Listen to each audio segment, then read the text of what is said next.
اور ضرور لے گی، اور خان صاحب نے کہا کہ ہمیں پورا امید ہے کہ ہم جیتیں گے۔ اور جب ان سے پوچھا گیا کہ بھی آپ کیسے کہہ سکتے ہیں کہ جیتیں گے، تو انہوں نے کہا کہ الیکشن جو ہے وہ صاف شفاف ہوں گے، اور جو آئی ایم ایف کی ٹیم میرے پاس آئی تھی اور آئی ایم ایف کے اعلیٰ حکام، ان کو بھی یہی بتایا گیا تھا اور ہم نے اپنا موقف دیا تھا، اور آئی ایم ایف کی ٹیم نے اس بات کو اشور کیا ہے کہ انتخابات صاف شفاف ہوں گے، کیونکہ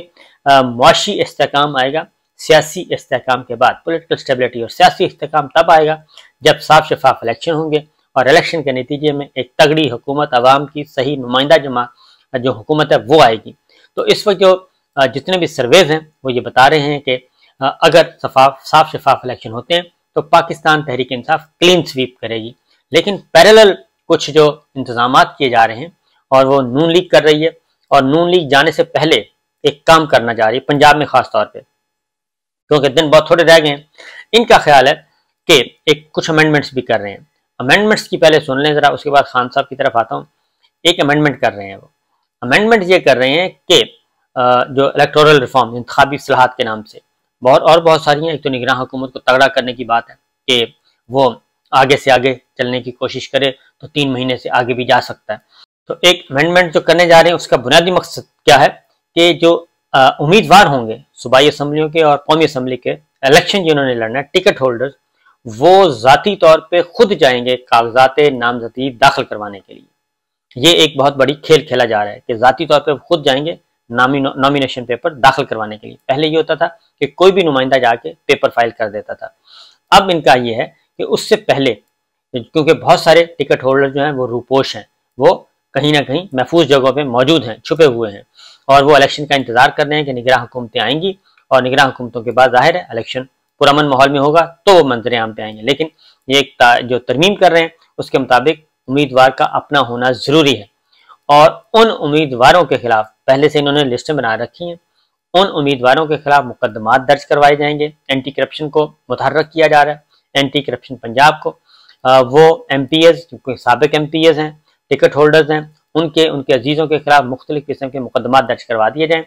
اور جیسے ہی امیدوار داخل ہو کاغذات نامزدگی کے لیے سامنے آئے ان کو گرفتار کر لیا جائے۔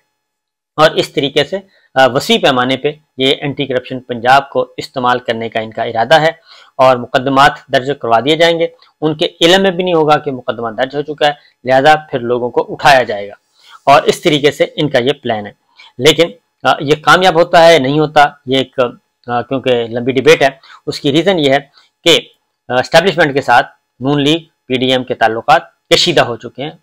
خاصے کشیدہ ہو چکے ہیں، اور خاص طور پر نون لیگ کے ساتھ، کیونکہ نواز شریف صاحب، شہباز شریف صاحب اور ان کی ٹیم جو ہے وہ اب اپنے پرپرزے نکال رہی ہے، اور پرپرزے کی بنیاد پہ وہ اب آنکھیں بھی دکھانا چاہتی ہے، اور فیصلہ بھی خود، اپنے سارے فیصلے خود کرنا چاہتی ہیں، انتخابی اصلاحات میں بھی 2 نمبریاں کرنا چاہتے ہیں۔ تو ابھی تک تو ان کی سچویشن ان کے کنٹرول میں نہیں ہے۔ بہرحال یہ اگر ترمیم ہوتی ہے تو ترمیم خطرناک ہوگی۔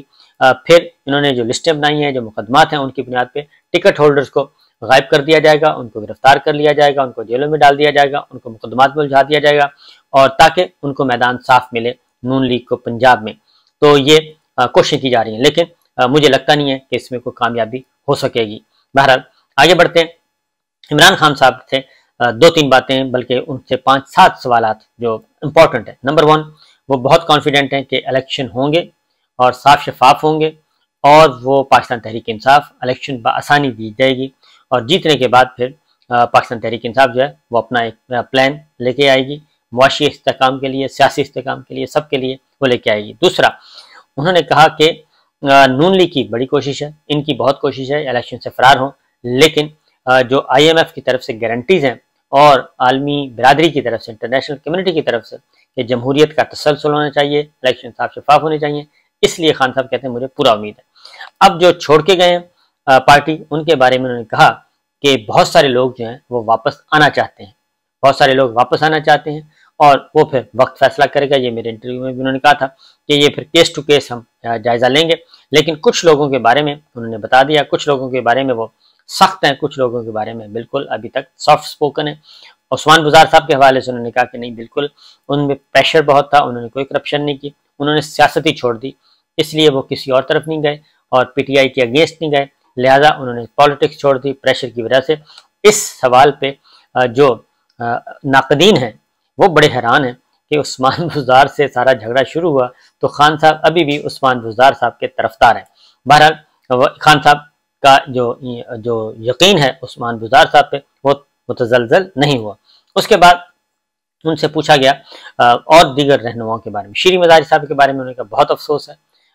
کیونکہ ان کے ساتھ ان پہ پریشر بھی بہت تھا اور ان کے جانے کا مجھے بہت افسوس ہے، یعنی کہ پازیٹیو سینس میں۔ محمود خان، انہوں نے کہا جی محمود خان جو وزیر اعلیٰ خیبر پختونخوا تھے، انہوں نے کہا کہ ان سے ایک دن پہلے میں نے پوچھا کہ آپ جا تو نہیں رہے؟ انہوں نے کہا کہ مجھے بتا رہے تھے محمود خان کے بڑا پریشر ہے، زبردست بہت پریشر ہے، بہت پریشر ہے۔ تو خان صاحب نے کہا میں نے پوچھا کہ بھئی آپ جا تو نہیں رہے؟ تو کہتے نہیں میں نہیں جا رہا۔ تو اگلے دن وہ چلے گئے۔ تو اسی طریقے سے پرویز خٹک صاحب کے بارے میں انہوں نے کہا جی کہ ہم نے ان کو وہ کہتے ہیں کہ سی ایم بنایا، پھر ڈیفنس منسٹر بنایا اور ان کو باعث عزت دی، لیکن وہ گئے اور انہوں نے اپنا راستہ انہوں نے میرے ساتھ فریب کیا، دھوکہ دیا، وہ اس پرویز خٹک صاحب کے بارے میں۔ تو اس طریقے سے باقی جو وہ کہتے ہیں کہ مجھے کوئی کسی قسم کا خطرہ نہیں ہے۔ ایک اور چیز میں آپ کو بتا دوں کہ وہ عبدالقادر ہیں، وہ لے کے گئے تھے ان کے لیے کھجوریں وغیرہ، تو انہوں نے بتایا کہ بہت زیادہ سختی ہے اور سختی ہے، چیزیں ایک ایک چیز چیک کی جا رہی تھی، اور اس کے بعد جو کھانے پینے کی چیزیں وہ پہلے کوئی اور کھا کے چیک کرتا ہے، پھر وہ خان صاحب اس کو ٹچ کرتے ہیں یا اس کو کھانے کی کوشش کرتے ہیں، پینے کی کوشش کرتے ہیں۔ ادروائز سیکورٹی جو ہے بنی گالہ کی بہت زیادہ سخت ہے اور خان صاحب کی بھی سیکورٹی ان کو وی آئی پی سیکورٹی دی جا رہی ہے۔ تو یہ جو ساری چیزیں ہیں اس سے دو تین باتیں بڑی کلیئر ہوتی ہیں کہ یہ جو پلان نون لیگ کا خیال ہے کہ خیال تھا اور خیال ہے، تو وہ خیال جو ہے وہ اب میرا خیال ہے خام خیال ہوگا کہ ان کو آؤٹ کرنے کا جو پلان ہے۔ اس لیے دیکھتے ہیں کہ آگے ہوتا کیا ہے، لیکن چیزیں جو ہیں وہ میرے خیال میں یہ ممکن نہیں ہوگا کہ عمران خان صاحب کو یا پی ٹی آئی کا راستہ روک کے کوئی ایسا الیکشن کروانے کی کوشش کی جائے کہ جس میں سب سے بڑی مقبول ترین جماعت نہ ہو یا مقبول ترین لیڈر نہ ہو۔ بہرحال آنے والے دنوں میں انتظار کیجیے، لیکن جاگتے رہیے۔ میں آپ کو یہ بتا دوں پاکستان کے عوام کو کہ جاگتے رہنا، کیونکہ پوری کوشش یہ آخری حد تک، آخری دن تک، آخری وقت تک کوشش کریں گے کہ عمران خان، پاکستان تحریک انصاف یہ بیلٹ پیپر پہ ان کا نشان نہ ہو، بلے کا نشان نہ ہو، تو ہی ان کی عافیت ہے، ورنہ یہ الیکشن ہار چکے ہیں، ہر صورت میں انہوں نے الیکشن ہارنا ہے۔ اجازت دیجیے، اللہ حافظ۔